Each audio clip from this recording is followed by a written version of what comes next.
कि लोग जो स्पोर्ट्स पर्सन हैं, जिम जाते हैं, उनको ध्यान से और तरीके से एक्सरसाइज करनी चाहिए, क्योंकि अक्सर हमने देखा है कि जिम जाते हुए लोग बहुत भारी वजन उठाते हुए डिस्क प्रोलैप्स लेके आते हैं। तो वो भी एक कारण है। फिजिकल एक्टिविटी तो आप कर रहे हो, लेकिन गलत तरीके से करेंगे या अपने कैपेसिटी से ज़्यादा करेंगे तो आपको नुकसान हो सकता है। लेकिन मिथ्स भी होते हैं, लोगों के दिमाग में बहुत कुछ घूमते रहते हैं। अखबारों में कई बार ऐसा देखते हैं कि वो जो ट्रुथ है उसको नहीं देखकर, बल्कि उसके जो मिथ्स है, जो लोगों की सुनी हुई बात है उस पर ज़्यादातर विश्वास करते हैं। तो इस पर क्या क्या ये आज का ज़माने का ओवर इन्फॉर्मेशन है। ट्रेडिशनल सर्जरी क्या होती थी, उसमें जैसे कि इतनी जगह पे अंदर सर्जरी करना होता था, तो उसके लिए इतना बड़ा खोलना पड़ेगा, क्योंकि देखना है अंदर की हड्डी कहाँ पे है, नस कहाँ पे है, सबको अच्छे से देखना है। आजकल की टेक्नोलॉजी से हमें क्या बेनिफिट मिलता है, आप सोचो इतने से कट में स्क्रू रॉड और सब कुछ, चोट का जो होता है जो स्क्रू रॉड डालने के लिए कम से कम 10 सेंटीमीटर 15 सेंटीमीटर का कट चाहिए होता था, आज वो 2 से 3 सेंटीमीटर के अंदर अंदर पूरा सर्जरी खत्म हो जाता है। नमस्कार दर्शकों, आप देख रहे हैं खबर समय। आज का ये वीडियो बहुत ही खास है, क्योंकि आज हम आपको चिकित्सा और हेल्थ से जुड़ी हुई जो भी जानकारी है वो बताने वाले हैं। बेहद ही विशेष वीडियो ये होने वाला है, क्योंकि देखिए अगर हम आज इस जनरेशन की बात करें तो देखा जाता है कि आमतौर पर लोगों को स्पाइन में या फिर गर्दन में ऐसे बहुत पेन होते हैं, और घर में आए दिन ऐसी समस्याएं हमें सुनने को मिलती हैं। लेकिन क्या आपको पता है कि इसके ट्रीटमेंट्स होते हैं, इसके सर्जरीज़ होते हैं और लोग ठीक भी होते हैं? तो दर्शकों देखिए, बहुत सारे मन में इस विषय को लेकर, इस टॉपिक को लेकर हमारे मन में बहुत सारे सवाल है, और कभी भी ऐसे दर्द होते हैं, कोई भी पेशेंट होता है तो पहले ही वो घबरा जाते हैं कि अब करना क्या है या फिर इसके उपचार के क्या क्या तरीके होते हैं। तो आज हम आपको बता दें कि फ़िलहाल मेरे साथ इस वक्त जुड़ चुके हैं Manipal hospital, old airport road, Bangalore से doctor Abhishek Soni sir. Hello sir, welcome to Khabar Samay. हाय, बहुत अच्छा लगा आपके यहाँ आके।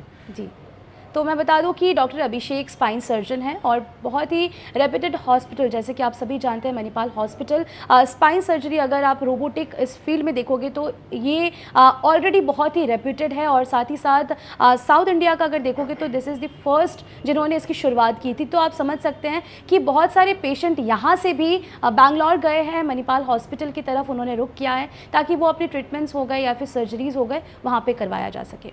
सर, सबसे पहले तो आपका खबर समय में स्वागत है। सर, मैं आपसे ये जानना चाहूँगी कि ये स्पाइन सर्जरी या फिर स्पाइन से रिलेटेड ये जो आप कह सकते हो कि आए दिन समस्याएं उभर कर आती है, ये है क्या और किस तरीके से इसमें लोग, पेशेंट्स जो हैं वो समस्याएं लेकर आते हैं? थैंक यू मैडम, मुझे यहाँ बुलाने के लिए। जी, स्पाइन से रिलेटेड समस्याएं आजकल बहुत कॉमन हो गई हैं। इसका रीज़न अगर आप पूछेंगे तो बहुत ही सिंपल सा है कि जो ह्यूमंस हैं वो लगातार इनएक्टिविटी, या बोलिए कि लगातार बैठने के लिए नहीं बने हैं। हमारी फ़िज़िकल एक्टिविटी बहुत कम हो चुकी है, और एक्सरसाइज का जो लोगों का आदत है वो बहुत ही कम हो चुका है। तो पहले तो फिर भी लोग मेहनत करते थे, अभी के टाइम पे लोग ऑफिस में बैठे रहते हैं। तो ये वन ऑफ द मेन कारण है जिससे आपको स्पाइन के प्रॉब्लम्स स्टार्ट होते हैं। लेकिन खाली यही नहीं होता, और भी बहुत सारी चीज़ें होती हैं। तो स्पाइन की प्रॉब्लम्स होने से ज़रूरी नहीं है कि सभी को एक ही तरीके का ट्रीटमेंट काम करे। तो अक्सर लोगों को स्पाइन का प्रॉब्लम होगा तो लोगों को पता होगा, उनको या तो फिज़ियोथेरेपी या तो कुछ दवाइयाँ दी जाती हैं, जो कि बहुत ही जनरलाइज ट्रीटमेंट है। उसमें कोई भी इंडिविजुअल का ट्रीटमेंट नहीं है और स्पेसिफिक कारण का ट्रीटमेंट नहीं है। तो हम ये ट्राई करते हैं हमारे इंस्टीट्यूट में कि हम हर एक पेशेंट के लिए उनका स्पेसिफिक जो किस कारण से हो रहा है उसको ढूंढ पाएँ और उसका ट्रीटमेंट बता पाएँ। ओके। तो ये देखिए, मैं बता दूं कि सारे डिटेल जो जानकारी है वो आप तक हम साझा करेंगे। इस बीच आपकी कोई भी क्वेरीज और रिगार्डिंग एनीथिंग आप ज़रूर से कमेंट बॉक्स में अपना क्वेरीज ड्रॉप कर सकते हो। सर, हम मणिपाल हॉस्पिटल बैंगलोर के बारे में बात कर रहे हैं, जो कि काफ़ी आप कह सकते हो कि one of the oldest and most reputed in south India अगर बात करें, और अभी यहाँ से भी बहुत सारे पेशेंट्स वहाँ पर जाते हैं। तो सर, ये जो रोबोटिक स्पाइन सर्जरी है वहाँ पर सबसे पहली शुरुआत की गई थी, तो हॉस्पिटल की भूमिका को लेकर क्या कहना चाहेंगे आप? जी, मणिपाल, जैसा कि आपने बोला कि हमारे यहाँ पे बैंगलोर में one of the oldest centre है, और ऑब्वियसली बहुत ही प्रीमियम हॉस्पिटल है, और वहाँ पे state of the art cutting edge सारी टेक्नोलॉजी आपको मिलेगी। तो उसी तरह से हमने स्पाइन सर्जरी के लिए भी एक रोबोट मणिपाल ने हमको दिया, जिससे कि हम बहुत ही एक्यूरेट और प्रिसाइज सर्जरी कर सकते हैं। आप वही सर्जरी, ऐसा नहीं है कि दूसरी चीज़ों से नहीं कर सकते, लेकिन रोबोट के आने से वो सर्जरी और भी ज़्यादा सेफ हो जाती है और उसका 3D प्लानिंग सॉफ्टवेयर, उसका जो रोबोटिक हैंड का प्रिसिशन है वो ह्यूमन हैंड से कहीं ज़्यादा होता है। तो उसमें आप बिना किसी तकलीफ़ के कॉम्प्लेक्स केस को भी बहुत आसानी से कर सकते हैं और जल्दी कर सकते हैं और छोटे कट से कर सकते हैं। वही मतलब सर्जरी, पेशेंट को भी सहूलियत होगी, विद हाँ जी। डॉक्टर को भी बहुत सहूलियत है सर। हाँ, दोनों लोग को ही सहूलियत है। इसमें पेशेंट का ज़्यादा फ़ायदा है। डॉक्टर्स तो पहले से ही इन सर्जरीज को करते आ रहे हैं, लेकिन उसमें टाइम ज़्यादा लगता था, उसमें ब्लीडिंग ज़्यादा होता था, खून ज़्यादा बहता था। तो ऐसे कंडीशंस जो कि समझ लीजिए कि जिसके लिए कम से कम नहीं तो 20 साल 25 साल का एक्सपीरियंस चाहिए था कॉम्प्लेक्स केस को करने के लिए, अभी वो चीज़ आप रोबोटिक से प्लान करके आसानी से बिना किसी रिस्क के कर सकते हैं, अगर आपको पता है कि क्या करना है। ये नहीं है कि रोबोट लिया तो हर कोई कर पाएगा, ये नहीं बोल रहा हूँ। मेरा बोलने का मतलब है कि अगर आपको पता है कि क्या करना है तो रोबोट आपकी बहुत हेल्प कर सकता है और उसमें आपको जो कट्स करने हैं पेशेंट के ऊपर, उनके अंदर जो इंस्ट्रूमेंटेशन यूज़ करना है उसको प्रिसाइजली कर सकते हैं। एग्जैक्टली सर, ये स्पाइनल सर्जरी का एक सेगमेंट बहुत बड़ा है, हम कह सकते हैं कि आप तमाम हर रोज़ नए नए मरीज़ों से मिलते हैं। तो सर, इसमें अगर बात करें कि कैसे कैसे मरीज़ों से आप एवरीडे आप लोगों के पास केसेस जो है वो आते हैं? देखिए, सबसे ज़्यादा कॉमन जो केसेस होते हैं वो होते हैं कमर में दर्द होना। अच्छा। ठीक है, उसके अलावा गर्दन में दर्द आजकल बहुत कॉमन है। तो ज़्यादातर ऑफिस गोइंग लोग जो कि कंप्यूटर पे जॉब करते हैं या डेस्क जॉब करते हैं, उनको अक्सर कमर में या गर्दन में या कंधे में दर्द रहता है, ये सबसे कॉमन मान लीजिए। उसके अलावा जो स्पाइन रिलेटेड सबसे कॉमन कंडीशन है जिसके लिए हम ज़्यादातर इलाज करते हैं वो है कमर से पैर में या हाथ में दर्द आना। तो गर्दन से हाथ में दर्द जाना और कमर से पैर की तरफ दर्द जाना, ये एक डिस्क प्रोलैप्स का साइन हो सकता है, जो कि बहुत कॉमन कंडीशन है और उसके लिए हम रेगुलरली ट्रीटमेंट देते हैं। तो ये सबसे कॉमन बोला जाएगा। ठीक है सर, जैसे आपने बताया कि ये कुछ ऐसे हैं जो मरीज़ आते हैं, लेकिन उनके अर्ली वार्निंग्स भी कुछ होते होंगे लोगों को, शायद वो कई बार नज़रअंदाज कर देते हैं उस चीज़ को। So what are the early symptoms of this? हाँ जी, तो अर्ली सिम्टम्स किसी भी स्पाइन के जो ऐसे एकदम जनरलाइज नहीं बोल सकते। अब जैसे आप कमर दर्द को ले लीजिए, तो अगर आप उसको बिल्कुल इग्नोर कर रहे हैं, आप लगातार ऑफिस में बैठ के काम कर रहे हैं और आपको कमर में दर्द है, तो एक अर्ली साइन हो सकता है कि आपको कमर का डिस्क का प्रॉब्लम स्टार्ट हो रहा है। लेकिन ये डेफिनेटली नहीं बोला जा सकता खाली ये देख के कि कमर का दर्द है। वही सर, मतलब लेकिन कैसे एक पेशेंट डिफरेंस वो बिटवीन करेगा कि ये नॉर्मल है या फिर ये सीरियस पेन हो? कोई भी पेन नॉर्मल नहीं होता, पहली बात तो हम आपको मतलब ये समझाना चाहेंगे कि आपको कोई भी तरीके का दर्द है तो आपको उसको रिस्पेक्ट करना चाहिए और उस पर ध्यान देना चाहिए। अगर हर समय आपको डॉक्टर के पास जाने का ज़रूरत नहीं होता। अगर वो दर्द रेस्ट करने से ठीक हो जा रहा है, थोड़ा आप आराम कर लीजिए। कुछ छोटे मोटे दवाई होते हैं जो आप जैसे नॉर्मली लोग पैरासीटामॉल खा लेते हैं, तो ठीक है, आप वो सब कर सकते हैं। आप डॉक्टर की सलाह लेना कब ज़रूरी है कि जब वो आपको दर्द रेगुलर बेसिस पे हो रहा हो। हर दिन ये दर्द, मान लो 4 घंटे बैठने के बाद आपको दर्द स्टार्ट हो जाता है जो कि आपको बैठने नहीं देता, आपको काम नहीं करने देता, तो डेफिनेटली आपको डॉक्टर की सलाह लेनी चाहिए। और स्पाइन से रिलेटेड ऐसा क्या है जो आपको बहुत ध्यान देना चाहिए, वो है कमर में से अगर पैर में दर्द जा रहा है और गर्दन में से हाथ में दर्द जा रहा है तो डेफिनेटली एक स्पाइन का प्रॉब्लम हो सकता है और इसको इग्नोर नहीं करना चाहिए। सर, सारे स्पाइनल जो भी डिजीजेस है वो क्या सभी सर्जरी ही उसका एकमात्र उपाय है, क्या ये हम मान के चले? नहीं, स्पाइन के सभी बीमारियों के लिए, इवन डिस्क प्रोलैप्स के लिए भी ज़्यादातर केसेस में हम सर्जरी नहीं करते। तो ज़्यादातर अपने आप रिजॉल्व हो जाते हैं, जिसमें कि छोटा मोटा डिस्क बल्ज होता है जो कि नर्व को इरिटेट कर रहा होता है, जो कि कुछ तरीके की एक्सरसाइजेज होती हैं जिससे कि उसमें रिलीफ हो जाता है। और उसके एक्सरसाइज के अलावा भी हमारे पास बहुत सारे मोडालिटीज़ हैं, जैसे कि क्रायोथेरेपी है, मैग्नेटोथेरेपी है, लेज़र है, सुपर इंडक्शन है। तो ये सब थेरेपीज़ हमको पेशेंट को उसी बिना सर्जरी के ट्रीट करने में मदद करती हैं। लेकिन कुछ कंडीशंस हैं जिसमें सर्जरी के बिना नहीं होता। जैसे कि अगर आपको हाथों में या पैरों में कमज़ोरी आ गई है, सुनसुनापन है, महसूस नहीं होता, चलने फिरने में तकलीफ़ हो रही है, तो ऐसे केसेस में अक्सर आपके पास टाइम कम होता है, नस का दबाव ज़्यादा होता है। अगर उसको जल्दी ठीक नहीं किया या उसको डीकम्प्रेस नहीं किया सर्जरी करके, तो थोड़ा लेट हो सकता है, जिससे कि इतना वेटिंग अच्छा नहीं है। उसमें भी कंजर्वेटिव कभी कभी सक्सेसफुल हो सकता है, लेकिन इसमें नुकसान ज़्यादा भी हो सकता है। सर, जैसे आप बता रहे हैं कि मतलब नॉन सर्जिकल और सर्जिकल दोनों ही उपाय होते हैं, वो पेशेंट पे वैरी करता है कि वो कौन से किस हद तक उनका हो रहा है। बिल्कुल सही कहा आपने। बिल्कुल सर, एक्सरसाइज और फिजिकल एक्टिविटी करने से कितना हद तक ये जो स्पाइनल जो भी डिसऑर्डर है या फिर इससे बचा जा सकता है? तो देखिए, फिज़िकल एक्टिविटी बहुत इंपॉर्टेंट है ह्यूमन बॉडी के लिए। तो अगर आप फिज़िकली एक्टिव नहीं हैं तो डेफिनेटली आपको स्पाइन का प्रॉब्लम कभी ना कभी आ सकता है, क्योंकि फिज़िकल एक्टिविटी जिनका कम होता है उनका मसल मास कम होता है, उनको अपने शरीर का टोन जो होता है, जो कमर को सीधा रखता है, वो कम होता है। दूसरा, उनका वेट अक्सर ज़्यादा होता है, ज़रूरी नहीं है लेकिन अक्सर ऐसे लोगों का वेट भी ज़्यादा होता है, जिससे स्पाइन पे और दबाव पड़ता है और डिस्क जल्दी ख़राब होते हैं।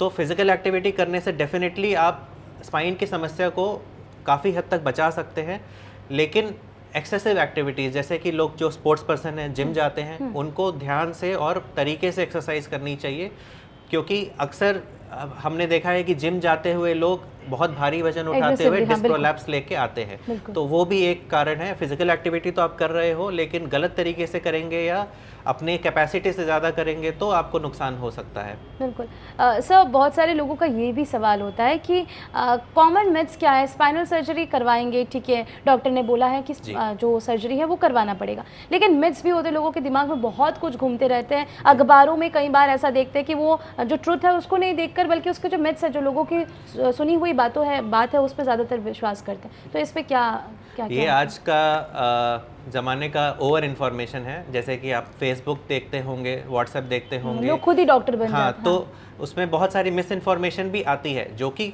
किसी के लिए ठीक भी होगी लेकिन किसी के लिए बिल्कुल गलत साबित हो सकती है। तो आपको ये सही सलाह कौन दे पाएगा? मुझे लगता है एक एक्सपर्ट ही दे सकता है। इस फील्ड में इतना नॉलेज है कि जितना बोलो उतना कम है। तो डॉक्टरी की पढ़ाई करने के लिए आपको शायद पता हो कि 10 से 12 साल मिनिमम चाहिए होते हैं। तो आप अपना ध्यान रखें, ये बहुत इम्पॉर्टेंट है, लेकिन आप खुद से इन सब चीज़ों को पढ़ के मिसगाइड हो जाएं, ये ठीक नहीं है। अभी कोई धारणा बना लेना कि मैंने ये खाली एक लोगों को देखा था कि उसको सर्जरी से कुछ नुकसान हुआ था या कुछ हुआ था, जो भी आपको शायद नहीं पता होगा पूरा कंडीशन क्या है, या आपको शायद समझने में दिक्कत होगी, लेकिन सभी का एक जैसा नहीं होता। ज़्यादातर, मैं तो बोलता हूँ 99% से ज़्यादा लोग जो सर्जरी करते हैं वो सब अच्छे हैं। मतलब जो रेट है आपको बिलीव नहीं होगा, लेकिन 99% से ज़्यादा, सोचिए 100 में से एक पेशेंट भी 90 से 99 से ज़्यादा पेशेंट खुश हैं। हाँ, ये मानना पड़ेगा आपको कि सर्जरी करोगे आप, जैसे आज के दिन सर्जरी करते हो तो डेफिनेटली दांत का सर्जरी भी करेंगे तो सूजन हो जाता है। तो सर्जरी के बाद आपको थोड़ा 15 दिन, 1 महीना थोड़ा तकलीफ हो सकता है, पर इसका मतलब ये नहीं है कि उनको कोई प्रॉब्लम है। ओवर अ पीरियड ऑफ, जैसे कि जब हीलिंग हो जाता है, 2-3 महीने बीत जाते हैं, तो लोग बहुत खुश रहते हैं, अपना सब काम कर सकते हैं, कोई रेस्ट्रिक्शन नहीं रहता, भारी वजन उठा सकते हैं, कूद सकते हैं, स्पोर्ट्स खेल सकते हैं, सब कुछ कर सकते हैं। बिल्कुल सर, रोबोटिक स्पाइन सर्जरी भी बहुत कई हद तक, अभी जो हम देखते हैं ट्रेडिशनल वाले से अभी बहुत हद तक एक्यूरेसी भी उसमें आ रही है, तो इसमें भी हमारा बहुत एडवांटेज है, हम ये कह सकते हैं। तो ट्रेडिशनल सर्जरी क्या होती थी, उसमें जैसे कि इतनी जगह पे अंदर सर्जरी करना होता था, तो उसके लिए इतना बड़ा खोलना पड़ेगा, क्योंकि देखना है अंदर की हड्डी कहाँ पे है, नस कहाँ पे है, सबको अच्छे से देखना है। आजकल की टेक्नोलॉजी से हमें क्या बेनिफिट मिलता है कि जैसे कि एक एग्जांपल ले लीजिए माइक्रोस्कोप का, जो कि बहुत सालों से है अभी। तो माइक्रोस्कोप में आप इतना छोटा सा खोल के भी अंदर ज़्यादा बड़ा देख सकते हो। उसके लिए जो आप डायरेक्ट अपनी नेकेड आइज से नहीं देख सकते, वो माइक्रोस्कोप में आपको काफ़ी बड़ा और क्लियर दिखता है। तो उसी तरह से उसके बाद एंडोस्कोप आया, उसी के बाद अभी रोबोट है। तो रोबोट में क्या होता है, आपको पेशेंट को खोलने की ही ज़रूरत नहीं है, आप बाहर से ही 3D स्कैन कर लेते हैं, उसमें से आप पहले से प्लानिंग कर लेते हैं, और जब एक्चुअली उसमें कुछ करना होता है तो रोबोट का हाथ आके वहाँ पे लग जाता है और वो आपको और कहीं जाने नहीं देगा, और उसमें डेप्थ भी आपको दिख रहा होता है, आप कितना अंदर जा रहे हो। तो इतने से कट में आप सोचो, इतने से कट में स्क्रू रॉड और सब मामूली कुछ चोट का जो होता है काइंड जो ऑफ। स्क्रू रॉड डालने के लिए कम से कम 10 सेंटीमीटर 15 सेंटीमीटर का कट चाहिए होता था, आज वो 2 से 3 सेंटीमीटर के अंदर अंदर पूरा सर्जरी खत्म हो जाता है। तो ये डिफरेंस है, और एक्यूरेसी ह्यूमन हैंड से भी ज़्यादा। जो किसी का हाथ हिल सकता है, किसी का हाथ स्लिप हो सकता है, किसी का कुछ और प्रॉब्लम हो सकता है, लेकिन ये चीज़ें रोबोट में सेफ्टी मैकेनिज्म्स होते हैं और एक्यूरेसी होती है कि इसके अलावा और कहीं पे वो नहीं जाएगा। तो सब मिलीमीट्रिक बोलते हैं कि 1 मिलीमीटर से भी कम की एक्यूरेसी से वो काम कर सकता है। तो देखिए ये कुछ चीज़ें हैं ना जो हम सभी को जानना बेहद ज़रूरी है। और जैसे मैं आपको ये कह रही हूँ कि रोबोटिक स्पाइन सर्जरी संभव है Manipal hospital, old airport road, Bangalore में। और ये भी आपको बताना चाहूँगी कि यहाँ पर यानी कि एवरी मंथ के 4th वीक में सर सिलीगुड़ी, फालाकाटा और जलपाईगुड़ी में रहेंगे। हेल्थ कैंप जो है इनके द्वारा ऑर्गेनाइज किया जाएगा, और ये हम सभी के लिए बहुत अच्छी बात है, बहुत आप कह सकते हो कि एक अच्छा अपॉर्चुनिटी है सर से बातचीत करके। आपके घर पर कोई ऐसा मरीज़ है, आपके घर में कोई पेशेंट है, या फिर आप खुद इस बीमारी से रहे हो, तो सर से सीधे कंसल्ट करने का आपको मौका मिलेगा। सर हेल्थ कैंप के बारे में मैं चाहूंगी कि आप हमारे दर्शकों को थोड़ा इसकी जानकारी दें। जी, मैं हर महीने वेस्ट बंगाल में सिलीगुड़ी, जलपाईगुड़ी और फालाकाटा में चौथे हफ्ते में आता हूँ, और रेगुलरली यहाँ के हमारे जितने भी मरीज़ हैं या उनके कोई जान पहचान वाले हैं, तो उनको हम गाइडेंस दे सकते हैं। देखिए, यहाँ पे सर्जरी तो हम नहीं कर सकते, लेकिन हम डेफिनेटली अपने जितने भी पेशेंट्स हमारे वेस्ट बंगाल आते हैं, वेस्ट बंगाल से बैंगलोर आते हैं, उनको हम यहाँ पे एक फॉलोअप प्रोवाइड कर सकते हैं, उनका रिकवरी चेक कर सकते हैं, उनके कोई भी डाउट्स हैं वो सॉल्व कर सकते हैं। इवन जो उन और मरीज़ हैं जिनको हमको कुछ गाइडेंस चाहिए या उनको जानना है कि कैसे ट्रीटमेंट हो सकता है, और यहाँ पे हमसे जितना हो सकेगा, जैसे कि कोई सिंपल गाइडेंस है, काउंसलिंग है, और उनको सेकंड ओपिनियन देना है, या उनको सर्जरी के बारे में बताना है कि नॉर्मल ट्रीटमेंट के बारे में बता सकते हैं, और उनको हम बता सकते हैं अच्छे से कि क्या किया जा सकता है। मतलब सभी पेशेंट को सर्जरी की जरूरत नहीं होगी, किसी को नॉन सर्जिकली मतलब भी उनको जो भी गाइडेंस चाहिए उनकी कंडीशन को लेके वो हम कर सकते हैं। तो एक ये बेनिफिट आपको मिल जाता है कि बैंगलोर से हम हर महीने इधर आके आप हमको मिल सकते हैं, आपको वहाँ जाने की ज़रूरत नहीं पड़ेगी। बिल्कुल। तो देखिए सर ने बताया कि टोटल गाइडेंस जो है, टोटल काउंसलिंग जो है वो आपका यहाँ पर संभव है। फिर से बताना चाहूँगी कि हर महीने 4th वीक यानी कि चौथा हफ्ता जो है सर सिलीगुड़ी, फालाकाटा और जलपाईगुड़ी में रहेंगे। आप उनसे बातचीत कर सकते हो। स्क्रीन में दिया हुआ हमारा कॉन्टैक्ट नंबर है, सर से आप कॉन्टैक्ट कर सकते हो। जो उनके रिप्रेजेंटेटिव है वो आपको बता देंगे कौन से लोकेशन पर सर उस दिन रहने वाले हैं और कौन से क्लिनिक पर सर आपको मिल जाएंगे, और आप अपनी जो भी समस्याएं वो सभी जाकर आप बता सकते हो। सर हमने सारी चीज़ों के लेकर हम लोग लगातार बातचीत कर रहे हैं, सब मिथ्स हमने जान लिया, लेकिन चैलेंजेस जो है उसके बारे में हमने बात नहीं की। स्पाइन सर्जरी किसी ने करवा लिया है तो क्या क्या विशेष चीज़ें जो है वो ध्यान में रखना बेहद ज़रूरी है? तो स्पाइन सर्जरी एक बहुत वास्ट ब्रांच है और हो चुकी है। पहले बहुत ही बेसिक सी सर्जरीज़ होते थे, आज से काफ़ी साल पहले अगर आप ले लो, लेकिन आज के ज़माने में सर्जरी का सिनेरियो पूरा चेंज हो चुका है। तो अब सर्जरी बहुत ही स्पेसिफिक कॉज के लिए करते हैं, जो चीज़ों के लिए आप समझ लो जो पुराने डॉक्टर्स किसके लिए सर्जरी नहीं करते थे और ऐसे बोलते थे कि ये अपने आप ठीक हो जाएगा, जबकि नहीं होता था। तो आजकल ऐसे कंडीशंस जो कि लोगों को जैसे कि पहले सर्जरी जो होते थे वो बड़े चीज़ों के लिए होते थे, जैसे कि किसी को पैरालिसिस हो गया, इन्फेक्शन हो गया, टीबी हो गया, ऐसे चीज़ों के लिए लोग सर्जरी करते थे कि जिसमें करना ही पड़ेगा। आज के कंडीशन में ऐसा है कि अगर आप अपना समझ लीजिए जॉब नहीं कर पा रहे हो, आप अपना स्पोर्ट्स नहीं खेल पा रहे हो, तो भी तो प्रॉब्लम है। तो हम उसको परफॉर्मेंस बेस्ड चीज़ों को समझ के करते हैं कि आगे जाके इंसान को अपना काम अच्छे से कर पाए, अपना स्पोर्ट्स अच्छे से खेल पाए, अपना जो जॉब है वो अच्छे से कर पाए।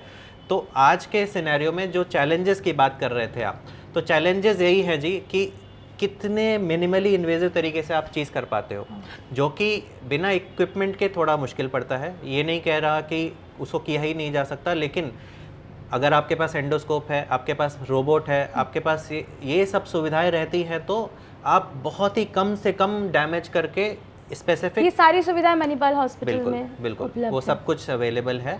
और हम रेगुलरली हर पेशेंट को वो सर्विसेज दे रहे हैं। तो खुशी की बात यह है कि ज़्यादा से ज़्यादा पेशेंट आप विश्वास नहीं करेंगे, अभी सर्जरी होता है तो 4 घंटे के अंदर चलते हैं ओके। और अपना काम कर सकते हैं, अगले दिन डिस्चार्ज हो जाते हैं। अच्छा। ये ज़्यादातर पेशेंट की बात कर रहा हूँ, 90% से ऊपर पेशेंट डिस्चार्ज हो जाते हैं अगले दिन, और 1 हफ्ते के बाद वो यूजली अपने घर जा पाते हैं। बेंगलोर में 1 हफ्ता अगर रुकते हैं, कहीं बाहर से हैं, तो 1 हफ्ते के बाद अपने घर जा सकते हैं। और फॉलोअप में तो हम इधर आ ही रहे हैं, वेस्ट बंगाल के काफ़ी डिस्ट्रिक्ट्स हम कवर करते हैं, तो यहाँ पे आके हमको फॉलोअप में भी मिल सकते हैं, अपने डाउट्स पूछ सकते हैं, कुछ तकलीफ़ है तो हमको बता सकते हैं, हम उसका सॉल्यूशन करके देंगे। तो आजकल ये सब सुविधाएं जो हो गई हैं, जो टेक्नोलॉजिकल एडवांस भी है, और प्लस एक spine surgery as a field भी बहुत डेवलप हो चुकी है, जिसमें कि और भी नए नए टेक्निक्स आते जा रहे हैं, जिससे कि हम अपडेटेड हैं और हम सभी लेटेस्ट सर्जरी कोर्स के लिए ट्रेंड हैं।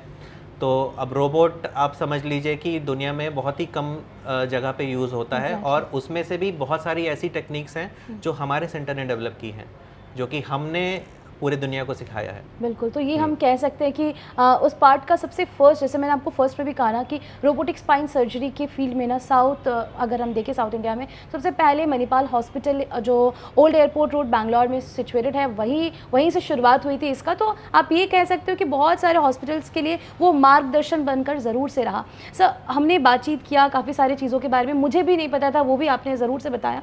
सर, मैं आपसे ये जानना चाहूँगी कि हमारे जैसे बहुत सारे ऐसे लोग देख रहे हैं जो दिन भर ऑफिस में रहते हैं, कंप्यूटर्स यूज़ करते हैं, दिन भर हम देखते हैं कि आजकल बच्चे भी ना कई घंटे स्मार्टफोन में बहुत टाइम वेस्ट कर लेते हैं, तो उनको भी आने वाले दिनों में बहुत ऐसी समस्याएं हो सकती है, तो उनके लिए क्या सजेशन आपकी तरफ से रहने वाला है? तो मेरा सजेशन ये है, जो लोग भी ऑफिस में काम कर रहे हैं, तो ऑफिस में जब काम करते हैं तो ऐसा रहता है पोस्चर आपका। Exactly. आप कीबोर्ड पे हाथ रखते हो और आपका कंधा ऊंचा रहता है और आपका गर्दन थोड़ा आगे की तरफ स्लाउच्ड रहता है, ऊपर की जो पीठ होती है वो आगे झुक जाती है, जिसको हम बैक भी बोलते हैं।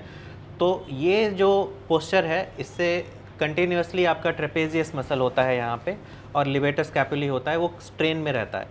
तो इसको प्रिवेंट करने के लिए आपको मैं सजेस्ट करूँगा कि एक अच्छा अर्गोनॉमिक वे में इसको बैठना है। अच्छा। जिसमें कि आपका एल्बो 90 डिग्री के आसपास होना चाहिए, टेबल का हाइट थोड़ा नीचे होना चाहिए, पैर के नीचे एक सपोर्ट होना चाहिए जिससे कि पैर लटके नहीं रहें, और जितना हो सके आपको सीधा देखना है। मॉनिटर को चाहिए तो आप ऊपर कर लो, नीचे झुक के मत देखो, आप मॉनिटर को अपने आई लेवल पे ला के रखो। तो ये ऑफिस वाले लोग को फॉलो करना चाहिए, और हर आधे घंटे या 45 मिनट के पीरियड पे आप थोड़ा सा स्ट्रेचिंग कर लेंगे तो आपका स्पाइन काफ़ी हद तक कह लीजिए स्ट्रेन से बच जाएगा। जो डैमेज तो नहीं बोल सकते, लेकिन स्ट्रेन जो होता है मसल के ऊपर, कंटिन्यूस जो टेंशन रहता है बैठे रहने से, वो थोड़ा कम हो जाएगा। तो हर आधे घंटे 1 घंटे पे आप ज़रूर से उठ के थोड़ा स्ट्रेचिंग कर सकते हैं।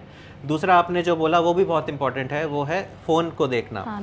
तो नीचे झुक के जब हम फ़ोन को एक हाथ से पकड़ के देखते हैं, जो भी हाथ आप यूज़ करते हैं, दायां बायां, और हम ऐसे रखते हैं, तो एक तो ये हाथ स्ट्रेन हो जाता है, दूसरा है गर्दन पे बहुत बुरा असर आता है। हमारे जो हेड है, जो सर है, उसका वेट लगभग 2.5 किलो होता है। उसको 2.5 किलो को इसको बैलेंस करने के लिए हमारी गर्दन को बहुत काम करना पड़ता है, जो आपको छोटे पीरियड्स में नहीं पता चलेगा, लेकिन लंबे समय जब आप ऐसा काम करते हैं तो अक्सर एक तरफ को गर्दन झुकी रहती है और सर थोड़ा नीचे रहता है। इसको टेक्स्ट नेक भी बोलते हैं। अच्छा। कि जब आप टेक्सटिंग, मैसेजिंग सब कर रहे होते हैं तो गर्दन नीचे झुकी होती है, जिससे कि गर्दन का दर्द और डिस्क प्रोलैप्स होने का ये एक बड़ा कारण है आज के दिन में, जिसमें कि लगातार ये जो आप एबनॉर्मल पोस्चर ले रहे हो, जो कि नेचुरल नहीं है। कोई भी आदमी इस तरह से झुक के कोई भी काम नहीं करता था, जस्ट क्योंकि आजकल फ़ोन आ गए हैं, कॉपी किताब में लिखना पड़ता है, तो ये पोस्चर हमको करना पड़ता है। इसका भी सॉल्यूशन यही है कि आप अपना स्क्रीन टाइम थोड़ा कम करने का कोशिश करिए, बीच बीच में ब्रेक्स लीजिए। आप एक टाइमर लगा के रखिए कि इससे ज़्यादा 15 मिनट से ज़्यादा, 20 मिनट से ज़्यादा आप फ़ोन ना चलाएं लगातार। इवन जब आप कॉपी किताब पे पढ़ाई कर रहे हैं, पढ़ाई करना अच्छी बात है, हमने भी पढ़ाई बहुत की है, लेकिन उसके नुकसान भी हो सकते हैं। ये नहीं कि खाली पढ़ने के फ़ायदे हैं। तो बच्चों के लिए स्पेशली पोस्चर में काफ़ी देर तक नहीं रहना है, तो बीच में ब्रेक्स लेना बहुत इंपॉर्टेंट है। हर बाई रूल 45 मिनट्स अपना अटेंशन स्पैन होता है, और 45 मिनट्स पे ही आप ब्रेक ले लीजिए। तो आपका जो बोलते हैं कि दिमाग भी आपका ठीक रहेगा कि आपका अटेंशन स्पैन भी नहीं जाएगा, और 5-10 मिनट्स का ब्रेक से ज़्यादा ज़रूरत नहीं है। ये नहीं कि आप फिर घूमने निकल गए, आपका काम नहीं हो रहा। मेरी सलाह ये है कि 2 मिनट के लिए आप उठ जाइए, थोड़ा स्ट्रेचिंग कर लीजिए, गर्दन सीधा कर लीजिए, थोड़ा रिलैक्स हो जाइए, फिर वापस बैठ जाइए। इतना करने से आप शायद कुछ हद तक ये डैमेज प्रिवेंट कर सकते हैं। सर, ऐसा देखा जाता है कि घर की महिलाओं, मम्मियों को भी ऐसा प्रॉब्लम होता है कि काफ़ी देर तक वो खड़ी होकर एक जगह पर काम नहीं कर पाती, उनकी कमर में दर्द होता है, स्पाइन में दर्द होता है, तो बहुत प्रॉब्लम उनको भी होती है। तो उनके लिए भी क्या यही सलाह रहेगा आपकी तरफ से? तो जो हाउसवाइफ्स हैं, महिलाएं हैं जो किचन में काम करती हैं, उनका काम तो और भी स्ट्रेसफुल है, क्योंकि उनको लगातार खड़े रह के काम करना पड़ता है, बैठ के होता नहीं है। तो और एक ही हाथ से लगातार कपड़े धोने का हो गया, चाकू से चीज़ें काटने का हो गया, तो इसमें भी काफ़ी हद तक कंधे का इस्तेमाल बहुत होता है। तो ऐसे कंडीशंस में भी मैं तो यही कहूँगा कि अगर हर कोई थोड़ा एक्सरसाइज कर सके डेली, थोड़ा योगा, या मतलब सुबह उठ के आप सबसे पहला काम जो करते हो, जैसे ब्रश करते हो, नहाते हो, चाय नाश्ता करते हो, उसी तरह से आप एक योगा को अगर अपनी दिनचर्या में एक दिन 15 मिनट 20 मिनट भी दे देंगे, तो इतना आपके फ्लेक्सिबिलिटी और स्ट्रेंथ के लिए काफ़ी है। मतलब ऐसे तो आइडियली 30 मिनट का होता है, लेकिन मैं बोल रहा हूँ अगर आप 15-20 मिनट भी दे दो तो बहुत अच्छा रहेगा। थोड़ा सा अपने बॉडी पे स्ट्रेस भी पड़ना चाहिए और फ्लेक्सिबिलिटी आनी चाहिए। एक ही काम, अगर जैसे आप ऑक्यूपेशन की बात करें, तो ऑक्यूपेशन में क्या होता है, एक ही पोजीशन में वो काम होता है, जो कि अच्छा नहीं है। आपको थोड़ा वेरिएशन चाहिए। तो योगा इस जगह पे बहुत अच्छा प्रूव होता है, जो कि मोबिलिटी भी देता है और स्ट्रेंथ भी देता है। तो योगा में हम अक्सर सूर्य नमस्कार बोलते हैं कि लोगों को 15 से 20 बार अगर आप सुबह रिपीटिशन में कर लेते हैं, तो मुझे लगता है वो स्पाइन के हेल्थ के लिए काफ़ी अच्छा रहता है। एग्जैक्टली जी सर, बहुत सारी जानकारी आपसे जाना। मैं ज़रूर चाहूँगी कि आप जाने से पहले आप यहाँ पर जो एवरी मंथ के 4th वीक में यहाँ पर आएंगे, उसकी थोड़ी सी जानकारी जाने से पहले और एक बार हमारे दर्शकों को दे दें। जी, मैं हर महीने चौथे हफ्ते में इधर आपको सिलीगुड़ी, जलपाईगुड़ी और फालाकाटा में मिलूँगा।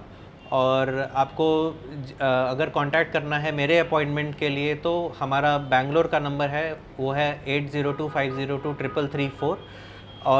और जानकारी के लिए आपके स्क्रीन पे एक नंबर है, उस पर आप कांटेक्ट कर सकते हैं और अपॉइंटमेंट बुक कर सकते हैं, और कुछ भी डाउट है तो आप उनसे पूछ भी सकते हैं। Okay sir, thank you so much sir for coming today, thanks a lot. हम चाहेंगे कि लोग जो भी इस ऐसे बीमारियों से जूझ रहे हैं, कोई भी पेन से जूझ रहे हैं, तो आपसे जल्द कांटेक्ट करें। Thank you so much sir. Thank you.